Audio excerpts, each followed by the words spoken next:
ये कहानी है उस समय की जब मैं घर जा रहा था अपने बेटे के लिए एक प्यारा सा खिलौना लेकर।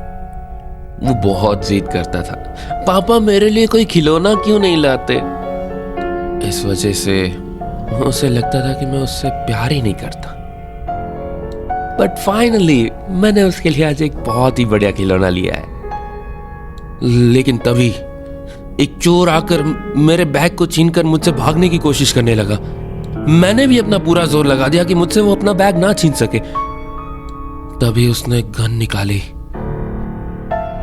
लेकिन चलाने के पहले ही वो बैग छोड़कर भाग गया। शायद उसने पुलिस को देख लिया होगा, पता नहीं। मैं रेलवे स्टेशन तक पहुंचता हूं।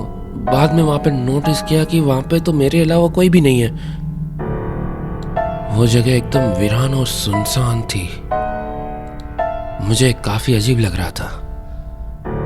अभी तो रात के 9 ही बजे थे और यहाँ पर सब इतना खाली कैसे है। मेरी ट्रेन को भी छूटने में थोड़ा टाइम बचा था, इसलिए मैंने हर जगह जाकर देखा कि कोई हो, लेकिन कहीं पर भी कोई नहीं था। तभी मुझे ये रियलाइज हुआ कि कोई आवाज मेरा पीछा कर रही है। बहुत ही भयानक किस्म की आवाज थी जो बढ़ती ही जा रही थी। तभी मैंने बहुत दूर किसी को काले कपड़े लपेटे बड़ी ही तेजी से अपनी तरफ आते हुए देखा। मैं डर कर तुरंत ट्रेन में चढ़ गया। ट्रेन भी छूटने लगी थी। मुझे फिर राहत की सांस आई, लेकिन वहां पर ये सब खत्म नहीं हो गया था। मेरी टेंशन तो तब बढ़ने लगी जब मैंने ये रियलाइज किया कि ट्रेन के अंदर भी कोई नहीं है। मैंने सारे डब्बे छान मारे, लेकिन कहीं पर भी कोई नहीं था।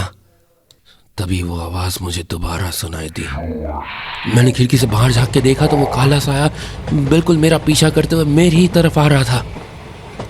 उसकी गति भी ट्रेन की जितनी ही थी और मैंने डर के मारे आसपास की सारी खिड़कियों को बंद कर दिया। ये सब हो ही रहा था कि इन सब के बीच मैंने ये रियलाइज किया कि ट्रेन की लाइट्स भी बंद चालू हो रही थी। सारी खिड़कियों को लगाने के बाद मैं वहीं पर सीट के नीचे छिप गया। काफी घंटे बीत चुके थे, लेकिन ट्रेन अब भी चले ही जा रही थी। वो ट्रेन लिटरली काफी देर से चल रही थी और एक स्टेशन में भी नहीं रुक रही थी। मैं अपने घर आधे घंटे में पहुंचता था, लेकिन यहां तो ऐसा लग रहा था जैसे 3 या 4 घंटे हो चुके हों। काफी देर हो जाने के बाद मेरी आंख लग गई और मैं सो गया।